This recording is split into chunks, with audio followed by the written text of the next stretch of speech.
So, tell me about the guy. You know what's really special about our relationship? The total understanding about the need for one's privacy. I mean, you really understand boundaries. So tell me about the guy. Mom! Is he dreamy? Oh, that's so Nick at night. Well, I'm gonna find out anyway. Really? How? I'll spy. La la, la la, la la, la la. All the way from Cranston, Rhode Island, welcome to You've Been Gilmored. It's a podcast dedicated to the show Gilmore Girls on Netflix. So grab yourself a cup of coffee or your favorite pint of ice cream and enjoy the show. La, la, la.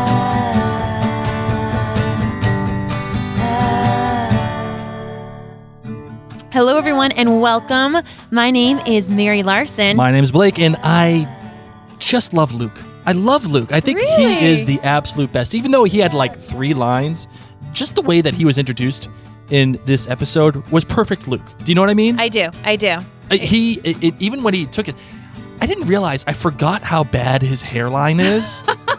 Why, he wears a hat? Man, he's got one big peninsula right He here. does. He It's does. like, it goes, right there, it goes all the way up here, like where I'm pointed like to the middle of my head, and then the peninsula goes like down to his eyebrows. You know what's tough is that's what our 1.5-year-old baby Felicitys hairline looks like right now. So at least he could say that. But yeah, that's probably why he wore a hat for so long. Yeah, I would imagine. And, did you notice that his hat was different in this episode, by the way? Oh, It was gosh. a blue hat, but it had an American flag on it. Hey, fancy And in pants. later episodes, it was just a plain blue hat. Mm-hmm. Imagine that. I Maybe- wonder why. Maybe the change. critics who got to watch the first episode, you know what? That American flag is just way too distracting. Way too distracting. Hey, Ben DeCastro is in on the live thing. Hey. And for any of you who are watching live, thank you. And for those of you who are not watching live, we kind of did this very quickly. We didn't really advertise it or whatever. But next time, please look out on the Mary and Blake website or Mary and Blake Facebook to see exactly when this is going to go live, so you can join us live. And hopefully more people come. Actually, they're already coming. Yay. We're told that Lorelei gives him the other hat. That's right. What the hell was I thinking? You haven't rewatched everything as much as you're supposed to, so That's don't you right. worry. That's right. Padawan. So basically, as we were talked about last episode, we're going to be breaking down the top 12 best episodes of the Gilmore Girls in their first 7 seasons, pre-Netflix.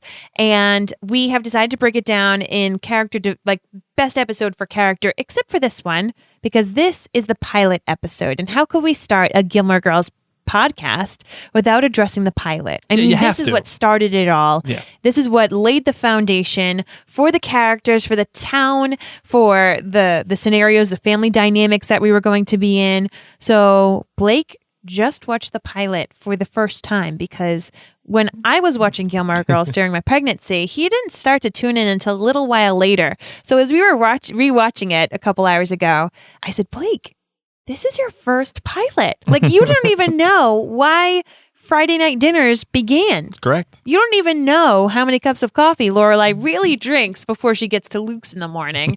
This is going to be fantastic. So, congratulations on watching the pilot. Thank you. I'm deserving. I know. Yes. And I got to tell you. Well, we'll save. Well, Yeah. I'll save the reactions. But for the meantime, I love. What do you got for your GBG? What's the good, bad, great for you The good, bad, great. for the pilot? For the pilot episode, my good is goodness gracious, Emily Gilmore. When you rewatch the Gilmore Girls, you get the little great feelings inside, and you laugh even harder at Emily's lines, at just the snarkiness of her tone and her facial expressions. So I just love that woman. My bad for the pilot episode is the slightly creepy factor of Dean. Now, here's the thing. Originally, when I saw this episode by myself, I loved it. I was like, oh, Dean totally watches Rory all the time. He says he's been watching her so a lot. creepy. And he watches all the books that she's reading, and he notices all these things about her. And then Blake pointed out just a couple hours ago that this reminded him a lot about Twilight, and how Edward Cullen would watch Bella and just, oh, I've been watching you. So even Dean in this episode says, like, in a non-creepy way. But yeah, now that I watched it thinking about Twilight, it was a little creepy. So that's the only bad that I had. And my great is Lorelei's realness. of what it's like to be an adult. Okay, Oh. so Lorelai, I actually wrote in our show notes, #adulting, because that's now a little phrase that people our age often say. You know, when I was younger, I thought adults had their act together. I really was like, oh, once you're an adult, you know the answers to everything. You're not going to freak out. You're not going to be nervous about stuff. And the truth of the matter is that is a lie. And you're constantly feeling like you don't know what you're doing and you're figuring out life as you go. And in this episode, we got to see that realness of Lorelai. Here she is, a mother. She's an established businesswoman. She seems like she's got her life together, her act together. In each episode, you know, in each scene, she's all dressed up, she looks perfect, she's fantastic, and then we see her freaking out because the tuition letter came in. And you see, oh my God, I have family issues, and you realize this beautiful, perfect looking woman is just an adult like the rest of us who have no idea how to sail through life. I would argue she's not even an adult. She's a kid. I would argue that. Am I a kid? Because I feel like I'm Lorelai. Well, no. I don't. You shouldn't feel like it. You are Lorelai. I mean, Okay. I married Lorelai Gilmore. I really did. Like, there's a lot of guys out there that have said, "Oh God, I wish I had Lorelai. I wish I found her. I wish that she's there." I'm lucky enough to say that I certainly did marry Lorelai. I mean, the way that Mary acts, she's an adult, but she's not, and it's cute. It's funny, the things that she says and the things that she does, and how she interacts with her parents, how she interacts with my parents, like all of it, and with her kids and me, and all. It's just the quick little lines. She is Lorelai Gilmore. And of course, it doesn't help that she's gorgeous too. I mean, just look at her in her Darth Vader shirt. My Darth Vader shirt, exactly. How about you? What was your good, bad, great for this pilot episode? All right, my good was the beginning. The guy hitting on Lorelai, Yes. and then Rory. Oh my God, it was. I'm going to get into this later, but the way that this show introduced itself was absolutely perfect. You had everything you needed to know about Lorelai within that first 3 minutes. That she loves coffee. She goes to Luke's. She goes there often, and she sits down. She's young. She's pretty. She's vibrant. And that guy goes to hit on her, but she doesn't really care. She's not worried about guys. And then Rory comes in. The guy starts hitting on Rory, and then she goes, "Hi, welcome to hitting on my daughter. She's 16." and then Rory. What she does is absolutely stunning. It shows you the kind of relationship that they have, where they're immediately in tune, and Rory says, "Are you my new daddy?" Love it. That Love it. in and of itself is the perfect Gilmore Girls moment, because it shows their relationship instantly, just like agree. that. You know, it was perfect. My bad. How they portrayed Richard Gilmore, the father, in this episode. I really didn't like what they did to Edward Herman. How they, like when he's not paying attention to anything, he's falling asleep at the dinner table. To my recollection, he is not that kind of character later on in the show. Now, I'm sure that because he's icy towards Lorelai and is enveloped in his insurance business, I get it. I understand that that's probably how they wanted to portray him in the pilot. And I'm sure that as Edward Herman kept, getting more comfortable with the character, they started writing more for him and giving him a little bit more substance. But what they did to that character is you didn't like him. I know. You didn't even want to like him. Because at least with Emily, you kind of got it, right? You kind of got why she was pissed off at Lorelai. And she wasn't even pissed off. It was more like, where you been? And like, the other thing too was Richard was intent on saying, you need money. To Lorelai, Just you need money. sticking it over and over and over again. And it didn't feel like it came from a good place. Whereas Emily, even though she busted Lorelai's balls, and even though they got in the fight later on in the episode, when she said, "I want to be involved in your life. I want to be involved in Rory's life. You were going to have dinners. We're going to have the famous Friday night dinners." That came from a place of, I want to know my daughter again. I want to actually know my granddaughter outside of the holidays. Yeah. Right? I want to know. They kept on asking, "Is it Easter yet? Is it? Wait, is it Christmas? It's not December. Yeah. What holiday is it now?" She wants to know more about them. That is awesome. And this is the beautiful thing about this show. You don't have to get all that deep about this show. You don't have to go crazy with it. It's just about the characters' motivations and what they are and what they want. And what Emily wanted was great. What Richard did let's just fall asleep. There was nothing to him, and I didn't even like him. That's okay. They Which is developed funny, him later. which is because I like him much later on. And the great. The great is the complete organic beginning to this show. Immediately, you were introduced to Lorelai, to Rory. You knew their relationship. You're introduced to Luke, the diner. You're introduced to Sookie in a funny way, even though it was a little hammy with her banging into things Just breaking constantly. everything, yeah. Because to my recollection, I don't remember that as much. She wasn't as clumsy and hurting herself literally every 2 minutes during the entirety of the show. I agree That's what I'm with getting you. at. Yeah. But they gave you information without just being like, oh, hi, I work at the Independence Inn. It was almost like you were dropped in as a viewer into Stars Hollow when the story had already begun. It almost felt like we were in episode 4 as opposed to the pilot episode, which it's kind of like Indiana Jones. You know, like Indiana Jones shows up, he's in Raiders of the Lost Ark. You're just put into a situation. You're there. He's there with the golden thing, and he's got the bag of sand, and he puts it on the golden thing, takes it off the weight, and then the ball comes barreling down. Yeah. That's how I felt with Gilmore Girls. Just no barreling ball. Yeah, ball falling. But it's a complete organic beginning to this show. You had all the information. It wasn't just said, "Hi, you're in Stars Hollow." There's Lorelai, and this is her daughter Rory, and it didn't spell it out for you. You just were expected to know it because they dropped you in the middle of this town. Mm-hmm. Even with like the lady who does the teaching of the school, the dance school, she's sitting there ripping butts. And Miss Patty. She's ripping butts outside the door. Well, like the little 6-year-olds are doing ballet. She's like, do you need to go pee-pee? Oh, no. So uncross your legs, honey. That to me is perfect. That shows you the character. That shows you who she is and how she's already the mayor. You already know who she is, what her motivations are.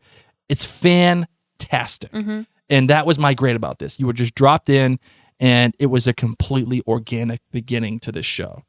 And you couldn't ask for anything better, really. I mean, you could. I could have asked for something. What could you have asked for? Just a flash of Kirk. Oh yeah, Kirk would have been good. That's the only thing that I was like, oh, okay. Like I forgot that he wasn't in it. I thought at least I would see him sitting in the coffee shop. That's true. And maybe he was, but I feel like I would have noticed him. Maybe he would have done something funky, like drop a cup or something. Yeah, or like slipped or something like quickly, just so we would see him. Right. I know that we didn't need him in this episode, but that was the one thing that I was like, I would have loved to see Kirk. But as much as they didn't give that to you, they gave you a lot of Michelle.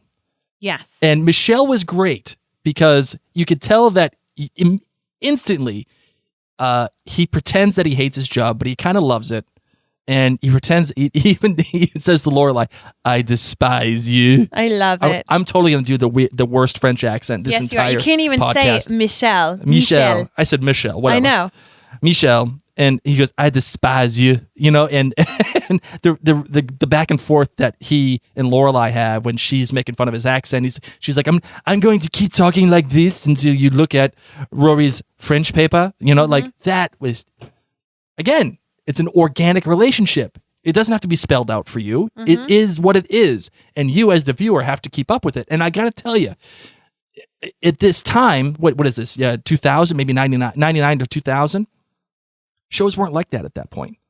Everything was spelled out for you, especially in the WB. Now, I know Ashley Crawley's going to get on me for this. And fine, Ashley. She's a listener, and she's actually the editor-in-chief of the Outlander Cast blog. She's going to get on me for it. I appreciate it.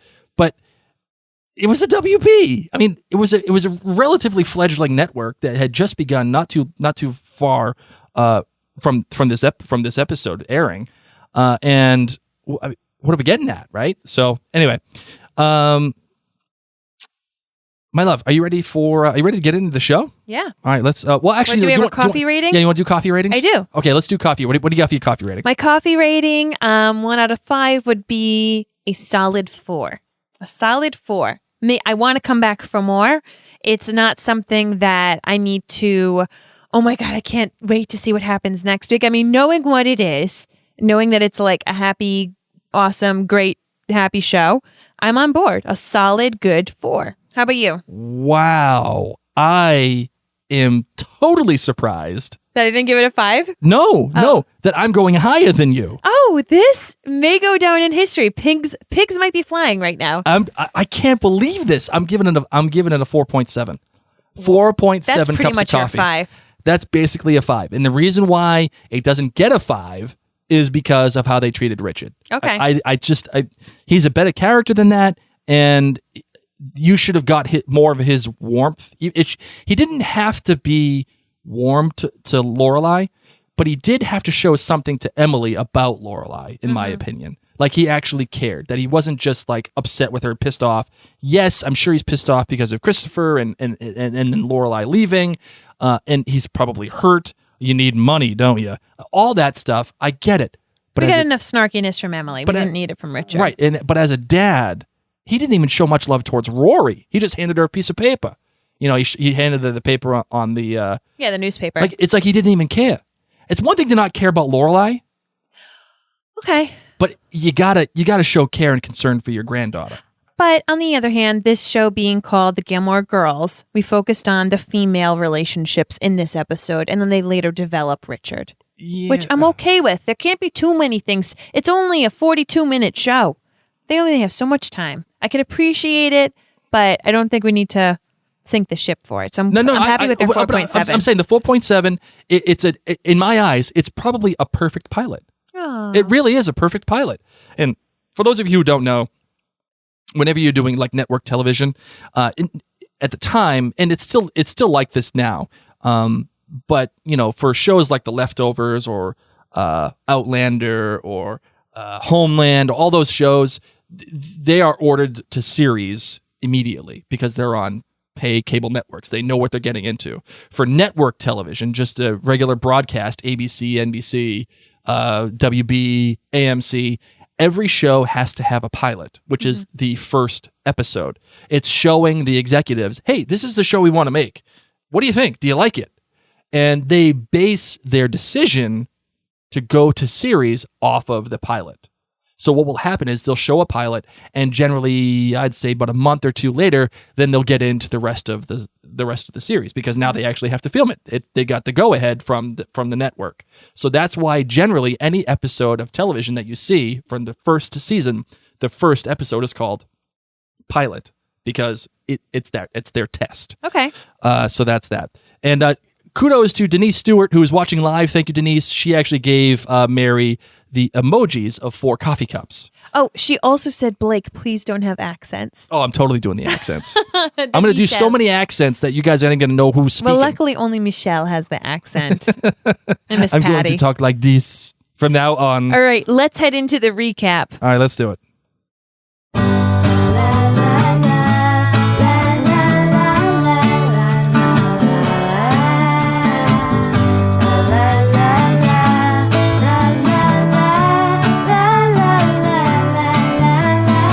All right, you want the particulars for this episode? I would love to know things about this episode. All right, so the episode title, as we just mentioned, is Pilot, and for that very specific reason. And it was written by none other than Amy Sherman Palladino, who is the showrunner of the show. If you don't know what a showrunner is, go back to episode 1 of You've Been Gilmored, and I'll explain to all of you within the context of Gilmore Girls what a showrunner is. And this one was directed by Leslie Linka Glatter. Now, I know, my love, you probably don't know who she is. No. And I'm probably sure that most of the other people who are watching this live or listening to this now don't know who she is. And that's okay, because I am a giant nerd and I do know who she is. She has lately become one of the premium female directors in all of television. Wow. In fact, she has directed some stunning work, has been nominated for multiple Emmys. Good for her. Multiple Emmys on Homeland, The Leftovers, Mad Men, True Blood, The Newsroom, The Walking Dead, The West Wing. This girl is all over the place. And she is just unbelievable. Oh my gosh, Leslie. Really. Way to go. It's like her and Michelle McLaren and Anna Forster are the top 3 female directors right now. And actually, Leslie Linka Glatter was actually brought up to direct for Wonder Woman, the new one, the new DC movie that's Very just cool. that's just coming out. She didn't get it, but she was brought up to direct it. So she is kind of big time. For her to be on the pilot of Gilmore Girls is actually kind of cool. And she actually ended up directing 4 total episodes for the Gilmore Girls later on. Well done. Well done. One of the things that we want to do too is best line of the show. And my best line came right before the Friday night dinner when Lorelai says to Rory, okay, look, I know you and me are having a thing here, and I know you hate me, but I need you to be civil, at least through dinner. And then on the way home, you can pull a Menendez. I had no idea what that was. No idea. I laughed because I'm like, oh, Lorelai, you're so funny. I don't know what a Menendez is, but I'm laughing. So for those of you who aren't nerds like me, Eric and Lyle Menendez were brothers who actually killed their parents. Oh my gosh! Because they grew up in like Beverly Hills Beverly Hills, and they were 18 and 21. And after a year of lavishly spending their deceased parents' money, Eric confessed to killing his parents, but they killed them, just brutally murdered them in their house. And they said that they didn't do it. And they said that somebody robbed them or whatever. So I thought that was I thought that was hysterical because pulling a Menendez at the time when this was written, that was pretty apropos. Yeah, okay. You know what I mean? So that was the best line in my eyes. All right. So how do you want to attack this episode, my love? Which way do you want to go with this? Let's talk about Lorelai and Rory and what went down. Okay, well, because our next episode is the best Lorelai and Rory episode. Yeah, so this can kind of lead up to it a little bit. Okay. I mean, I feel like this set the stage pretty well. I loved how that guy hitting on them in the beginning of the coffee shop set the stage that these two are pretty much equals. You know, the relationship with each other, how they were able to banter like you talked about. This isn't just your normal mother-daughter relationship. These girls, these women are honestly best friends. And I really, really liked that. And I liked how they did fight in this episode because as mothers and daughters often do, and even close girlfriends do. You know, and I liked that. I liked how the realness of Rory is a very mature woman, as we know. She's very brainy and book smart, and she's probably more of an adult than Lorelai is. I would disagree. Really, you think so? Yeah. Oh, yeah. Oh, I mean, obviously she has her moments. Rory has way too many moments to be called an adult. Rory's a nerd girl whose best friend is her mom, okay? And there's nothing wrong with that. That's really great. But Rory is definitely a girl, and we see that in future episodes and future seasons. You see that in this episode. Yes. She wants to give up Chilton to go with Twilight Kid. With Dean. Dean, that's right. So, I mean... What are we talking about? By the way, the hair. Oh, my God. Dean's hair? Oh, my God. Jared Padalecki. Brought you back, right? Calm down. I loved it. All he needed to do was a little... one of these things. But I loved his whole look. I loved it. I was like, that is 2000, baby. The hair, the outfit, amazing.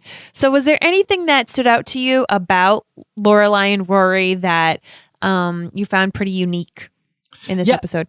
And it's not necessarily that they are unique, but that the relationship that they share isn't forced. It's genuine. I mean, right off the bat, it felt completely natural to who they were. And I go back to that one line was, are you my new daddy now? Like they both bust balls. And I absolutely adored when they were both arguing after they got home after the Friday night dinner and talking to Miss Patty, and Miss Patty's like, oh, the boy, I got him a job. He's gonna work at Dozie's. It's gonna be great. I can't wait to see Dozie, by the way. Oh my God, I'm so excited.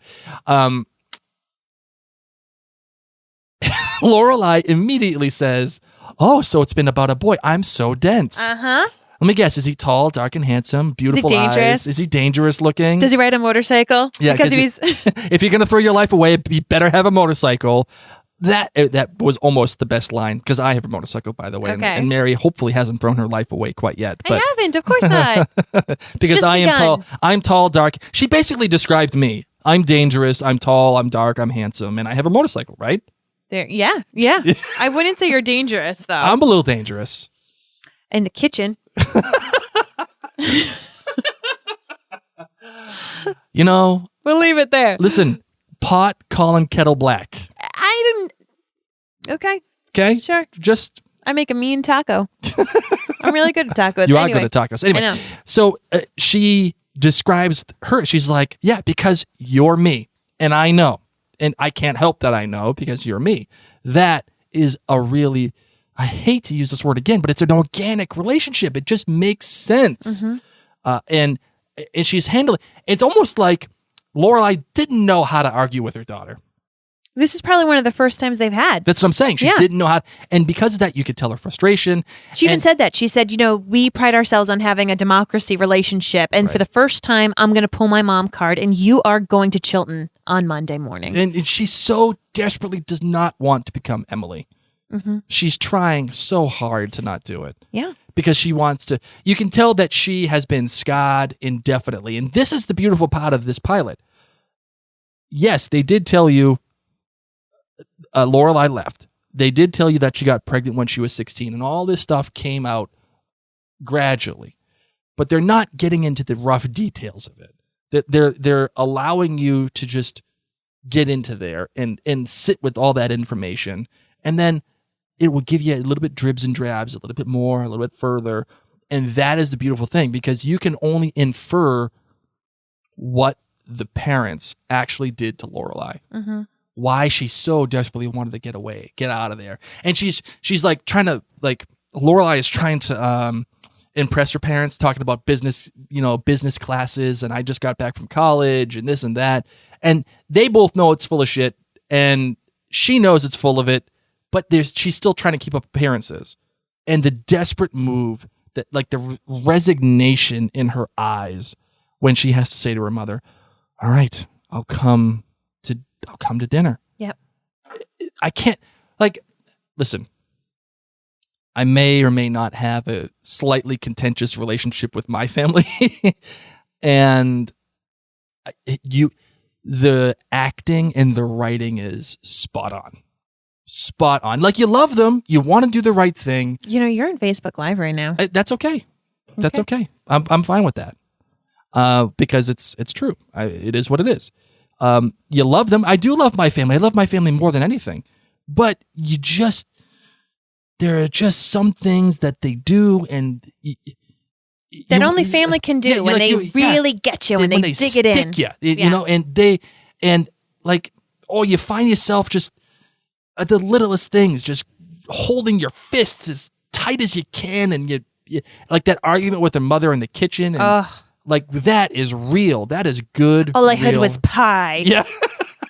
What I was talking, I said everything. Your mother was like, "You just said pie." Like, and she's trying to be normal. She's trying to be good. It just, I don't know, my love. I mean, as a woman, what is it like for you? I mean, how did you interpret this relationship? Is it real to you? Is it something that is fake? What did you think? It came off very, very real. I mean, my relationship is nothing like Lorelai's and Emily's relationship, but I could tell you what, my mom riles me up like no one else, and I probably rile her up like no one else. In that sense, mothers and daughters, and even with Lorelai and Rory, it's just a really interesting and sometimes intense, and yet you're my best friend and you can piss me off really easily relationship. So knowing what they've gone through, man, that's tough, and that, I bet, is realistic. Well, I just don't like how Rory ends up deciding, I'm throwing everything away for this boy.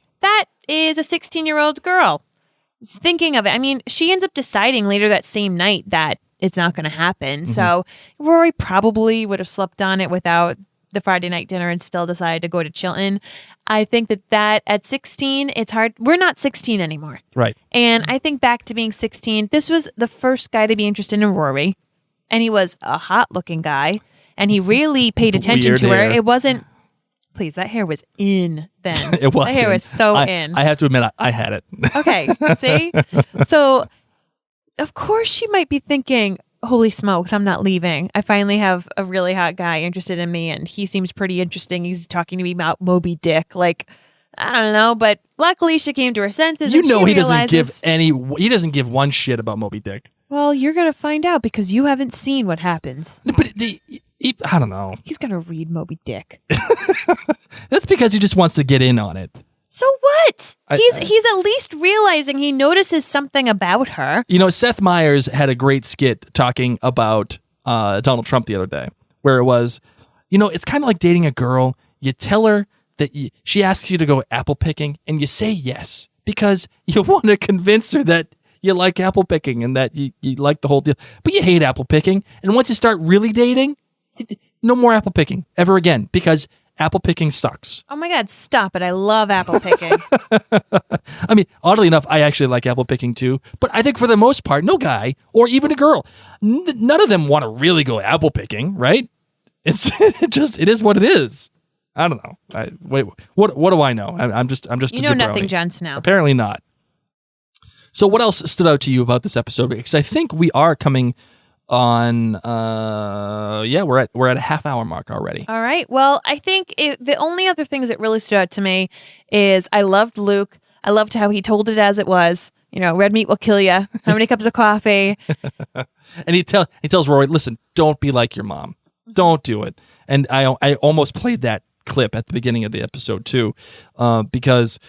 And then she says, "Oh no, I'm already there." And you can tell that Luke is an important character, but you can also tell that they didn't necessarily know what to do with him quite yet either. And even though he doesn't say much, you can see the chemistry. You can feel the burning that he has for Lorelei, and you can feel that protection, that father figure mode that he has over Rory, right? And again, that's why this is the perfect introduction to this character. Even though it's not a lot, there's enough there to be mined to tell you this is what the kind of no nonsense, not screwing around. You know, he tells Lorelei that she's a junkie for the coffee. Yes. And she says you're an angel. With wings. Yep. But yeah, I really appreciated Luke in this. And the other thing that stood out to me too was Mrs. Kim. Yep. And I know I mentioned her in the last episode, and I swear this is not going to be a Mrs. Kim episode or Mrs. Kim podcast. But I thought it was really great that you find out that her best friend, Rory, has her best friend is a Korean girl, and Mrs. Kim immediately runs the antique shop, and it's in her house. And it's telling you all of these things about these characters without actually telling you. It's showing you. Mrs. Kim's got plans for Lane, and she's going to go on the hayride with the doctors. Oh, what an awkward hayride. With the older cousin, right? You know? And I love when she asks Rory, how do I look? Korean? And Rory's like, yeah, spot on. You can tell, and you immediately know that Mrs. Kim, for whatever reason, because Lorelei is unmarried, really, that Mrs. Kim hates Rory, right? Yep. And it makes you not like her, but it makes you understand where she's coming from a little bit, because she doesn't want Lane to be in the same thing, and she doesn't want Lane to associate necessarily with Rory, because maybe she'll, develop the things and go get pregnant on herself. And she even mentions that to the kids when they're like, "Did anybody get pregnant?" And they're like, and then Rory's busting balls, saying that what's her name looked a little glowing. So I thought Mrs. Kim stood out pretty well as well. Anything else, my love? Nope, that's it. Let's jump into our trivia. Oh, yes. This is one of my favorite parts of this show. So we decided that we were going to do some trivia for every episode. Things that we eventually learned as Gilmore Girls has now finished and has come out. So the first one, Alexis Bledel, who plays Rory, actually cannot stand coffee. Hates it. But her character, Rory, obviously adores it. So her coffee cup in real life wasn't full of coffee or water. She actually put Coke in the Coca-Cola, not real Coke. But she actually put real Coca-Cola in her coffee cup every single time she had a cup of coffee. I love it. With Lorelei. Another fun fact for you, Scott Patterson, who plays Luke, was not originally hired to be a series regular. Picture that, guys. Picture the Gilmore Girls. Yep. In its entirety without Luke. He was only signed on for the pilot episode, but it was only after the discovery of the undeniable chemistry between him and Lauren Graham that he was contracted for more episodes and quickly, of course, became a series regular. As a matter of fact, the character of Luke was supposed to be written for a woman, but they felt like at the time that there wasn't enough testosterone on the episode. I would have agreed with that. They needed to balance it out. And they're right. They were totally right. They needed more of a male presence. If at the very least, to capture somewhat of a male audience. Well, I would disagree. I think that most of the other male figures in this show were just like caricature figures. Like Dean was the hot guy, and Right. like then you had Kirk, and then you had the troubadour, and then you had it was like Even Richard, too. Little bit of a caricature. yeah. So to have Luke, who was like a realistic, more human guy, I think was really good for them. Keiko Agena, who plays Lane, was actually 26 years old playing a 15-year-old in season 1. Whatever moisturizer she uses, I need to start using. Wow. And my love, I know this is going to be probably your favorite bit of trivia. I'm Googling it because I want to move there. The town of Stars Hollow. So many of us have talked about, God, can we just move to Stars Hollow, please? It's based on a place called Washington Depot in Connecticut. Creator Amy Sherman Palladino stayed there while on a trip with her husband and took a look at Mark Twain's wallpaper. So that's what she was there for. And then she got kind of this little inspiration. I think we need to take a family, Clan Larson needs There's to a go website called findingstarshollow.com, and the tagline is "My quest to find a real-life Stars Hollow as portrayed in Gilmore Girls." Wow, really? Is And this she like has, some like, a jabroni? list. Is this some jabroni's like personal blog, or is this like a it's real thing? not a jabroni. I mean, I would never say blogs are jabronis. It's this girl named Amy, and she worked in the media industry, and she like loved Stars Hollow. Maybe it's Amy Sherman Palladino. No, it's a different Amy.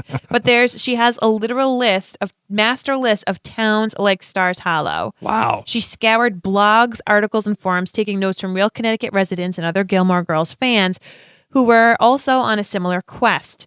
So I'm going to tell you, she has Litchfield, Connecticut. Wow. So she has that one down. New Milford, Connecticut. There's a gazebo even inside New Milford. Guilford, Connecticut. It has like a nice little, it doesn't have a gazebo, but it has a really nice, what is that, green, the green area. Right.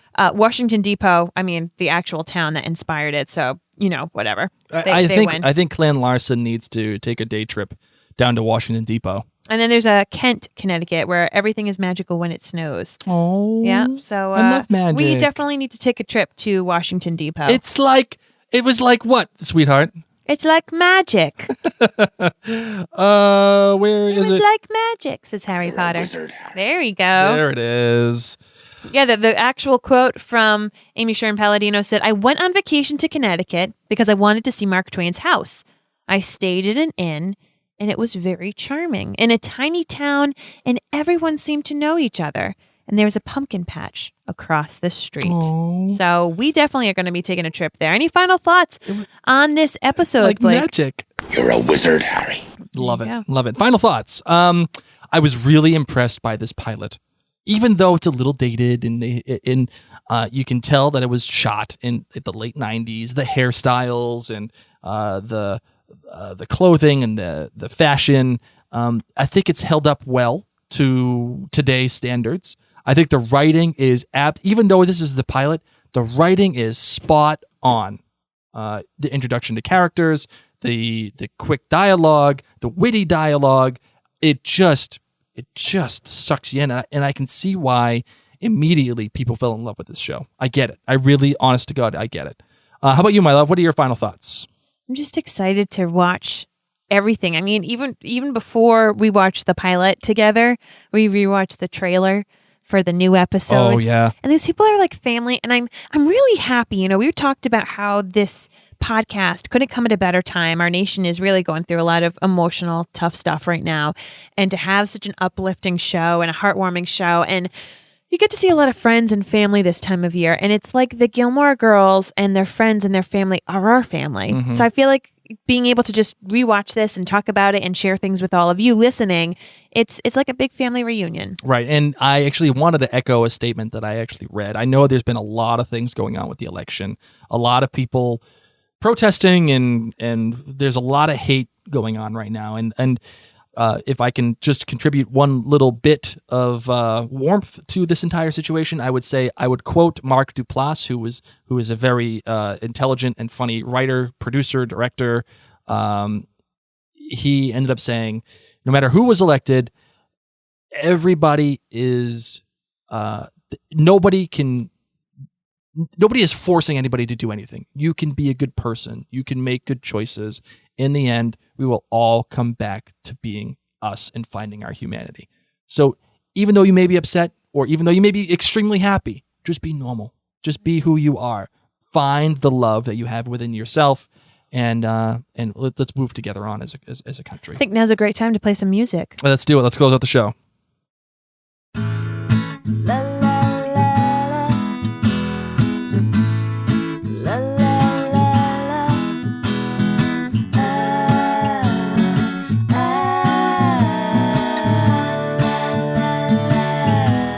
So we are officially up in iTunes. You head on into your podcast app on your iPhone or find your podcast app on your smart device. Head on over and search You've Been Gilmored. We're up there. You can also find us on Facebook by looking for Mary and Blake, because that is our media company. Or you could head on over to maryandblake.co to find all of our other podcasts. We have a podcast about Outlander and a great blog associated with that, Outlander Cast and Outlander Cast blog.